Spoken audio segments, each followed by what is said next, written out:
ఇక PCC chief Mahesh Kumar Goud కామెంట్స్కు సంబంధించిన breaking news చూస్తున్నాం. కాంగ్రెస్ ఎమ్మెల్యే రాజగోపాల్ రెడ్డి వ్యవహారాన్ని పరిశీలించాలని క్రమశిక్షణ కమిటీకి ఆదేశించినట్లు వెల్లడించారు టీపీసీసీ చీఫ్ మహేష్ కుమార్ గౌడ్.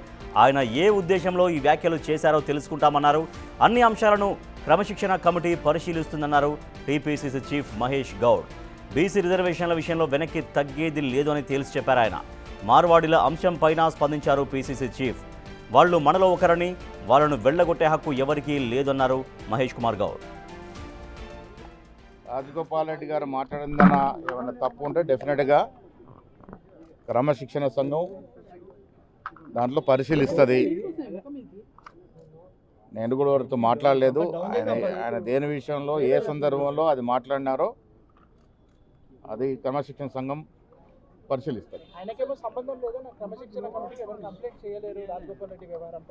అందుకే ఆయన మాట్లాడిన దాంట్లో ఎవరిని ఉద్దేశించన్నా, ఆయన ఎవరినైనా టార్గెట్ చేసినట్టు మాట్లాడినట్టు క్రమశిక్షణ సంఘం దాన్ని పరిశీలిస్తారు. రిజర్వేషన్ విషయంలో కాంగ్రెస్ పార్టీ సైలెన్స్ అనే మాటే ఉండదు. కాంగ్రెస్ పార్టీకి బీసీ రిజర్వేషన్ మీద ఉన్న కమిట్మెంట్ ఈ దేశంలో కానీ ఈ రాష్ట్రంలో ఏ ఇతర పార్టీకి ఉండదు. రేవంత్ రెడ్డి గారు ముఖ్యమంత్రిగా, నేను పీసీ అధ్యక్షుడిగా, మా మంత్రిమండలంతా కూడా దాన్ని ఆమోదించి 2 చట్టాలు చేశాం. ఢిల్లీలో పోయి మా వాణి వినిపించాం. దురదృష్టవశాత్తు బీజేపీ కొన్ని టెక్నికల్ కారణాలు చూపించి దీన్ని మోకాలెడ్డేసే ప్రయత్నం చేస్తూ ఉంది. ఇది ప్రజలకు అర్థమైంది. బీజేపీ పార్టీ బీసీలకి బద్ద వ్యతిరేకంగా ఉన్నదనే మాట మొన్నటి సందర్భంగా వ్యక్తమైంది. ఈ రోజు కూడా మేము చేసిన 2 చట్టాలు బీజేపీకి అనుకూలిస్తే ఒక్క రోజులో సాకారం అవుతాయి. కానీ దానికి మోకాలెడ్డేస్తూ ఉన్నారు. ఏది ఏమైనా బీసీ రిజర్వేషన్ వెనకబడే తరగతి ఇచ్చి తీరాలన్నదే మా తపన. ఆ పరంగా అన్ని కోణాల నుంచి ఆలోచన చేస్తాం.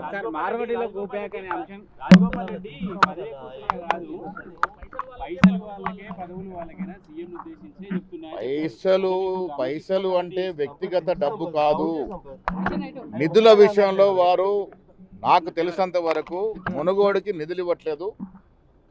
నిధులంతా కూడా మంత్రుల నియోజకవర్గాలకే పెట్టుకుంటున్నారనే మాట మాట్లాడినట్టుగా నాకు సమాచారం. ఏది ఏమైనా దాన్ని లోతుగా పరిశీలిస్తాం. ఎవరు చేస్తున్నారు అనేది మన సంబంధించి అమ్నాగల్ దగ్గర బంద్ చేయడం జరిగింది. దీన్ని బీజేపీ, కాంగ్రెస్ కానీ కమ్యూనిస్టులు రాష్ట్రంలో మార్వాడీలు కొన్నేళ్ల తరబడి ఇక్కడ నివసిస్తూ ఉన్నారు. తెలంగాణ రాష్ట్రంలో కానీ సమైక్య ఆంధ్రప్రదేశ్ రాష్ట్రం వారు భాగము. ఎవరు వారిని ఇక్కడ నుంచి పారదోలే పరిస్థితి ఉండదు. దాన్ని కాంగ్రెస్ పార్టీ సమర్థించారు. రాజగోపాల్ రెడ్డి ఎపిసోడ్ క్రమశిక్షణ కమిటీ చూసుకొని మీరు చెప్పారు. క్రమశిక్షణ కమిటీ మాకు ఫిర్యాదే రాలేదు, మేమేం చూసుకునేది అని చెప్పి క్రమశిక్షణ కమిటీ చెప్పింది. ఇప్పుడు రాజగోపాల్ రెడ్డి నిజంగా కూడా ఇప్పుడు పదే మాట్లాడుతున్నా పీసీసీ కానీ, సీఎం కానీ, క్రమశిక్షణ కమిటీ కానీ ఎందుకు రియాక్ట్ అవ్వట్లేదు? నిన్న మాట్లాడింది వాళ్ళు నేను పేపర్లో చూశాను. పొద్దున్నే మల్లు రవి గారికి చెప్పినాను. దీన్ని పరిశీలించాల్సిందిగా కోరినాను. పీసీసీ చీఫ్ మహేష్ కుమార్ గౌడ్ కొన్ని హాట్ కామెంట్స్ చేశారని చెప్పొచ్చు. So Congress party MLA Komatireddy Rajagopal Reddy వ్యవహారాన్ని పార్టీ సీరియస్గానే తీసుకుంది అని చెప్తున్నారు. క్రమశిక్షణ కమిటీని కూడా సూచించాము. అసలు రాజగోపాల్ రెడ్డి ఎటువంటి కామెంట్స్ చేశారు, అది ఏ కాంటెక్స్ట్లో చేశారు, ఏ ఉద్దేశంతో చేశారనేది కూలంకుషంగా పరిశీలించాలని కమిటీని ఆదేశించినట్లుగా, అలాగే బీసీ రిజర్వేషన్ల విషయంలో కూడా వెనక్కి తగ్గదు కాంగ్రెస్ పార్టీ, కాంగ్రెస్ ప్రభుత్వం అని చెప్తున్నారు. అలాగే మార్వాడి గోబ్యాక్ అని ఎవరైతే అంటున్నారో వాళ్ళ వ్యాఖ్యలని ఖండించారు. మార్వాడీలు కూడా మనతో కలిసి ఉన్న వాళ్ళే, అలా అనడం సమంజసం కాదు అంటూ పీసీసీ చీఫ్ మహేష్ కుమార్ గౌడ్ వ్యాఖ్యానిస్తున్నారు. మా అసోసియేట్ ఇన్పుట్ ఎడిటర్ నగేష్ మరింత సమాచారం అందిస్తారు. నగేష్, 3 అంశాలపైన మాట్లాడారు. కోమటిరెడ్డి రాజగోపాల్ రెడ్డి గురించి, తర్వాత బీసీ రిజర్వేషన్ల గురించి, అలాగే మార్వాడి గోప్యాక్ అని ఎవరైతే మాట్లాడుతున్నారో వాళ్ళ గురించి మాట్లాడారు పీసీసీ చీఫ్ మహేష్ కుమార్ గౌడ్. అంటే ఫస్ట్ మనం రాజగోపాల్ రెడ్డి విషయం తీసుకుంటే, రాజగోపాల్ రెడ్డి చేసినటువంటి కామెంట్స్ విషయంలో పార్టీ చాలా సీరియస్గానే ఉన్నట్టుగా మనకు అనిపిస్తుందా పీసీసీ అధ్యక్షుడి మాటల్లో చూస్తుంటే? అంటే నిన్నటి వరకు 3 సార్లు రాజగోపాల్ రెడ్డి పార్టీకి వ్యతిరేకంగా పార్టీ లైన్ దాటి కంప్లీట్ గా తనకు మంత్రి పదవి రాలేదన్న ఒక అసహనాన్ని, అక్కసును వెళ్ళగక్కుతూనే రాజగోపాల్ రెడ్డి మాట్లాడిన పరిస్థితి. తన నియోజకవర్గంలో నిధులకు సంబంధించి కంటిన్యూగా మాట్లాడచ్చు, కానీ మంత్రి పదవి అనేది తనకు అవసరం, మంత్రి పదవి అనేది ఇస్తానన్నారు. తనను జాయిన్ చేసుకుంటప్పుడే మంత్రి పదవి ఇస్తానంటేనే జాయిన్ అయిన ఒక ఎంపీని కూడా, భువనగిరి ఎంపీని కూడా తానే గెలిపించాను, ఇవన్నీ వ్యవహారాల మీదనే మంత్రి పదవి అనేది గట్టిగా అడుగుతున్నా అన్నారు. ఈ మధ్య కాలంలో డిప్యూటీ సీఎం మల్లు భట్టి విక్రమార్క కూడా ఇలాంటి వాస్తవాలని చెప్పి కూడా ఏకీభవిస్తూ కూడా మాట్లాడిన పరిస్థితి. నిన్న మళ్ళీ రాజగోపాల్ రెడ్డి కూడా సేమ్ యాజ్ గా అదే మాటల్ని కంటిన్యూ చేస్తూ ఇప్పటికీ తన నియోజకవర్గానికి నిధులు రావడం లేదు, మంత్రి పదవి ఇస్తేనే నిధులు వస్తాయి, మంత్రి పదవి ఇస్తేనే మునుగోడు నియోజకవర్గం డెవలప్ అవుతుంది, 2 పదవులు అంటే తన అన్నకి తనకిస్తే మిగతా వాళ్ళకు నొప్పి ఏంటి అని అడుగుతున్నాడు. అంటే ఖమ్మం జిల్లాలో కూడా తక్కువ నియోజకవర్గాలు ఉన్నా కూడా మంత్రి పదవి వాళ్ళకు 3 ఇచ్చారు. ఇక్కడ ఇప్పుడు రెడ్డిలకు మిగతా అంటే మొత్తం 3 రెడ్డిలు ఉన్నా కూడా ఇక్కడ సమస్య ఏందనేది కూడా రాజగోపాల్ రెడ్డి వాదిస్తున్నాడు. అంటే తనకు మంత్రి పదవి ఇస్తానన్న ఈసీసీ కావచ్చు, అలాగే ముఖ్యమంత్రి రేవంత్ రెడ్డి కావచ్చు, ఎందుకు తన ఇచ్చిన హామీని నెరవేరుస్తారనేది కూడా డైరెక్ట్ గానే ఎప్పటికప్పుడు వాదిస్తున్నాడు. మరి అది కావాలని వాదిస్తున్నాడా, లేదంటే ఖచ్చితంగా అధిష్టానానికి తన అసహనం గాని మంత్రి పదవి ఇస్తానన్న వ్యవహారం తెలియాలని మాట్లాడుతున్నాడని కూడా ఖచ్చితంగా గమనించాల్సిన అవసరం. పార్టీ కూడా ప్రస్తుతం గమనించినట్టు తెలుస్తుంది. పిసిసి అధ్యక్షుడు హోదాలో మహేష్ కుమార్ గౌడ్ ప్రస్తుతం అయితే మల్లు రవిని క్రమశిక్షణ కమిటీ చైర్మన్ అయితే ఆదేశించారని చెప్పి మీడియా ముందు చెప్పాడు. రాజగోపాల్ రెడ్డి వ్యవహారం నగేష్, రాజగోపాల్ రెడ్డి కంపేర్ చేస్తున్నారు, ఖమ్మం జిల్లాను కంపేర్ చేస్తున్నారు. ఖమ్మం జిల్లాలో 3 మంత్రులు ఉన్నారు, కానీ 3 వివిధ సామాజిక వర్గాలకు సంబంధించినటువంటి మంత్రులు. కానీ ఇప్పుడు రాజగోపాల్ రెడ్డికి మంత్రి అంటే కోమటిరెడ్డి వెంకటరెడ్డి, రాజగోపాల్ ఇద్దరు సొంత అన్నదమ్ములు కాబట్టి ఒకే కుటుంబం నుంచి ఇచ్చిన అట్లా అవుతుంది. జనరల్ గా ఈక్వేషన్ అనేది చాలా మందిని సాటిస్ఫై చేయదు. 3 రెడ్డిలు కూడా అవుతారు నల్గొండ జిల్లాలో యాక్చువల్ గా. 3 రెడ్డిలు కూడా అవుతారు, ఎందుకంటే ఉత్తమ్ కుమార్ రెడ్డి, కోమటిరెడ్డి సో మరి అవును అంటే ఇంత ఈక్వేషన్ ఉంది. ఈ ఈక్వేషన్ ఉన్నాక మళ్ళీ అదే మంత్రి పదవి డిమాండ్ అనేది పదే కోమటిరెడ్డి రాజగోపాల్ రెడ్డి ఎందుకు చేస్తారు? ఇంకా ఈ డిమాండ్ మరింత ఫోర్స్ పెంచే అవకాశం కూడా కనిపిస్తూనే ఉంది. ఆయన కనిపిస్తుంది. అంటే క్రమశిక్షణ కమిటీ ముందు పిలిస్తే కనుక అక్కడ రాజగోపాల్ రెడ్డి ఏం చెప్తాడనేది కూడా ఖచ్చితంగా గమనించాల్సిన అవసరం. అంటే ఒకే కుటుంబం నుంచి 2 మంత్రి పదవులు అనేది కూడా ఖచ్చితంగా ప్రతిపక్ష పార్టీలు వ్యతిరేకిస్తాయి. పార్టీలో ఉన్న వ్యక్తులు కూడా ఒకే కుటుంబంలో అన్నదమ్ములకు ఎలా ఇస్తారనేది కూడా ఖచ్చితంగా అడుగుతారు. ఎందుకంటే బీసీలు, ఎస్సీలు అంటే మాదిగా బీసీలలో కూడా రకరకాల కులాలు ఉన్నాయి. వాళ్ళందరికీ కూడా ఇప్పటికీ పార్టీ రకరకాలుగా మంత్రి పదవులు ఇస్తుంది. ఎందుకంటే మొన్నటి వరకు ముద్రాజు సామాజిక వర్గంలో మంత్రి పదవులు అని చెప్పి వాక్యశ్రీ గారికి అడ్జస్ట్మెంట్ చేశారు. మొన్న ఈ మధ్యనే వివేక్ కూడా మంత్రి పదవి ఇచ్చిన పరిస్థితి. మరోపక్క మాదిగలను గౌరవిస్తూ అడ్లూరు లక్ష్మణ్కి కూడా మంత్రి పదవి ఇచ్చారు. సో సామాజిక వర్గాలకు అనుగుణంగానే కాంగ్రెస్ పార్టీ మంత్రి పదవులు ఇచ్చుకుంటూ వెళ్తుంది. అందులో భాగంగానే ఆ సమీకరణలో భాగంగానే రాజగోపాల్ రెడ్డికి మంత్రి పదవి రాదనేది రాజగోపాల్ రెడ్డి కూడా తెలుసు. కానీ తనను పార్టీలో చేర్పించుకున్నప్పుడు మంత్రి పదవి ఇస్తాననే చేర్పించుకున్నారు. భువనగిరి ఎంపీని గెలిపించి వచ్చి మాట్లాడని చెప్పారు అనే విషయాన్ని డైరెక్ట్ గా మీడియా ముఖంగా చెప్తున్నాడు. భువనగిరి ఎంపీని గెలిపించారు కాబట్టి మంత్రి పదవి ఖచ్చితంగా ఇవ్వాలని చెప్పి డిమాండ్ చేస్తున్నాడు.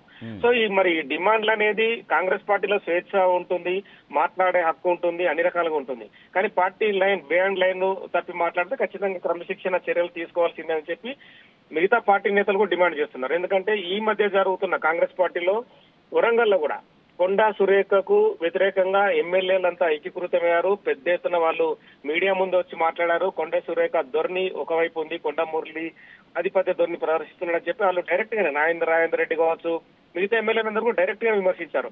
కొండా మురళిని మల్లు రవి క్రమశిక్షణ కమిటీ చైర్మన్ హోదాలో పిలిచాడు. కొండా మురళి కూడా పార్టీ లైన్ సంబంధించి అంటే మిగతా ఎమ్మెల్యేను కలుపుకోతానన్న యాంగిల్ కూడా తీసుకొచ్చారు. కొంత సాయోధ్య అక్కడ జరిగినట్టు కనిపిస్తుంది. సో రాజగోపాల్ రెడ్డి కూడా క్రమశిక్షణ కమిటీ ఒకవేళ నోటీస్ ఇస్తే కనుక ఏం చెప్తారనేది చూడాలి. రాజగోపాల్ రెడ్డి చేసే కామెంట్స్ అటు పార్టీనే కాకుండా ప్రభుత్వాన్ని కూడా ఎంత ఇరకటంలో పడేసేలాగా ఉన్నాయి. ఎందుకంటే మొన్న మాట్లాడుతూ ముఖ్యమంత్రి భాష గురించి కూడా మాట్లాడారు. ముఖ్యమంత్రి భాష తీరు మార్చుకోవాలి, ఆ రకంగా మాట్లాడొద్దంటూ ముఖ్యమంత్రికి సూచించడం కావచ్చు, ఇప్పుడు మంత్రి పదవి ఖచ్చితంగా ఇచ్చి తీరాల్సిందని మాట్లాడడం కావచ్చు, ఇది ప్రభుత్వాన్ని ఎంత ఇరకటంలో పెట్టేటువంటి ఆస్కారం కనపడుతోంది. సో ప్రభుత్వంలో ఎటువంటి చర్చ సాగుతోంది? ఖచ్చితంగా అంటే ప్రభుత్వాన్ని ఇరకాన పెట్టే అంశం ఖచ్చితంగా అంటే ప్రజలకు కూడా కొంత ఒక రకంగా అంటే నెగిటివ్ కాంపెన్సేషన్ కూడా వెళ్తుంది. ఎందుకంటే డైరెక్ట్ గానే ముఖ్యమంత్రిని విమర్శిస్తున్నాడు. మరి పార్టీ ఏం చేస్తుంది, పార్టీ పిసిసి ప్రెసిడెంట్ ఎందుకు కట్టడి చేస్తున్నాడన్న కోణాన్ని కూడా ఖచ్చితంగా ప్రజలు గమనిస్తారు. మిగతా ప్రతిపక్ష పార్టీ నేతలు కూడా విమర్శిస్తారు. మీ పార్టీలోనే క్రమశిక్షణ లేదు, మిగతా వాళ్ళకి క్రమశిక్షణ ఎలా నేర్పుతారన్న కోణాన్ని కూడా రేపు పొద్దున ప్రశ్నిస్తారు. ఈ క్రమంలో అంటే బీఆర్ఎస్ విషయం చూస్తే కూడా తన అన్నపైనే కవిత అస్త్రాలు ఎక్కుపెట్టి విమర్శిస్తుంది. ఆ విషయాన్ని కాంగ్రెస్ పార్టీ విమర్శిస్తుంది. సేమ్ యాజ్ గా కాంగ్రెస్ పార్టీలో కూడా ముఖ్యమంత్రి రేవంత్ రెడ్డినే గంట తరబడి మాట్లాడుతున్నారు.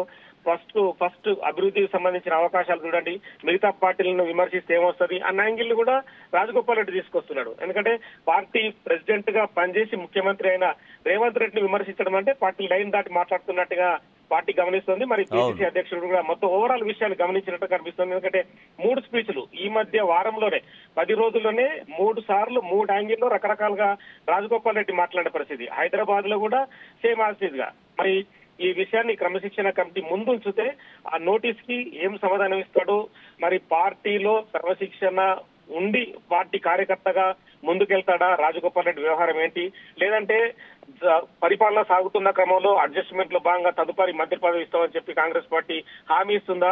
సో ఇవన్నీ కూడా పార్టీలకు సంబంధించిన పెద్దలు అంటే మహేష్ కుమార్ గౌడ్ గాని, మల్లురావు గాని, ముఖ్యమంత్రి రేవంత్ రెడ్డి గాని, ఇప్పుడు ఎవరైతే క్రమశిక్షణ కమిటీ చూస్తున్న పెద్దలు కావచ్చు, సీనియర్ నేతలందరూ కూడా చర్చించి దానికి సంబంధించిన నిర్ణయాన్ని వెలువరించే అవకాశం కనిపిస్తుంది. ముందైతే క్రమశిక్షణ కమిటీ ముందు హాజరైన తర్వాత రాజగోపాల్ రెడ్డి మనోగతం క్రమశిక్షణ కమిటీ ముందు ఏం వెల్లడిస్తాడనేది మాత్రం దాన్ని చూసిన తర్వాతే నెక్స్ట్ పార్టీ తదుపరి నిర్ణయం తీసుకునే అవకాశం కనిపిస్తుంది. Right, thank you Nagesh. Munugode MLA Komatireddy Rajagopal Reddy కొన్ని కామెంట్స్ చేస్తున్నారు. కామెంట్స్ పట్ల పిసిసి చీఫ్ మహేష్ కుమార్ గౌడ్ స్పందించారు. కోమటిరెడ్డి రాజగోపాల్ రెడ్డి చేసేటువంటి కామెంట్స్ పట్ల వాటిని పరిశీలించాలని క్రమశిక్షణ కమిటీకి సూచించినట్టుగా కూడా ఆయన వెల్లడిస్తున్నారు. అయితే ఇటీవల వరుసగా ఆయన పార్టీని ఇబ్బంది పెట్టే విధంగా, ప్రభుత్వాన్ని ఇబ్బంది పెట్టే విధంగా కోమటిరెడ్డి రాజగోపాల్ రెడ్డి మాట్లాడుతున్నారు. తనకు ఖచ్చితంగా మంత్రి పదవి రావాల్సిందే, మంత్రి పదవి ఇవ్వాల్సిందే, మంత్రి పదవి ఇస్తానని చెప్పినటువంటి ప్రామిస్ కూడా నాకు ఉంది అనేది కోమటిరెడ్డి రాజగోపాల్ రెడ్డి చెబుతున్నారు. సో దానికి ఖమ్మంలో అక్కడ 3 మంత్రి పదవులు ఇచ్చారని చెప్తున్నారు. సో ఖమ్మం అనేది నల్గొండతో పోల్చుకుంటే తక్కువ విస్తీర్ణం ఉన్నప్పటికీ 3 మంత్రి పదవులు ఇచ్చారు. ఇక్కడ ఉమ్మడి నల్గొండకి కూడా 3 మంత్రి పదవులు కావాలి, ఇప్పటికీ 2 ఉన్నాయి. సో నాకు అంటే తన సొంత అన్న కోమటిరెడ్డి వెంకటరెడ్డి ఆల్రెడీ మంత్రిగా కొనసాగుతున్నారు. సో తనకు కూడా మంత్రి పదవి రావాల్సిందే అంటూ ఆయన మాట్లాడుతున్నారు. మునుగోడు నియోజకవర్గానికి నిధులు రావట్లేవు, మంత్రి పదవి తనకు వస్తేనే మునుగోడు అభివృద్ధి జరుగుతుంది అంటూ రాజగోపాల్ రెడ్డి చేసినటువంటి కామెంట్స్ పట్ల పిసిసి అధిష్టానం రియాక్ట్ అవుతుంది. పిసిసి చీఫ్ మహేష్ కుమార్ గౌడ్ మాట్లాడారు. క్రమశిక్షణ కమిటీకి సూచించాం, రాజగోపాల్ రెడ్డి ఎందుకు ఆ రకంగా మాట్లాడుతున్నారు, ఆయన ఏ సందర్భంలో మాట్లాడారు, దాని కంటెక్స్ట్ ఏంటనేది పూర్తిగా తెలుసుకోవాలని, పరిశీలించాలని క్రమశిక్షణ కమిటీకి సూచించినట్లుగా చెబుతున్నారు PCC chief Mahesh Kumar Goud. So మరి క్రమశిక్షణ కమిటీ ముందుకు ఆయన హాజరవుతారా, హాజరైతే ఏం చెప్తారు, క్రమశిక్షణ కమిటీ మరి ఏం సూచిస్తుంది, పార్టీ అధిష్టానానికి ఏం సూచిస్తుంది అనేది కూడా ఆసక్తికరంగా మారింది.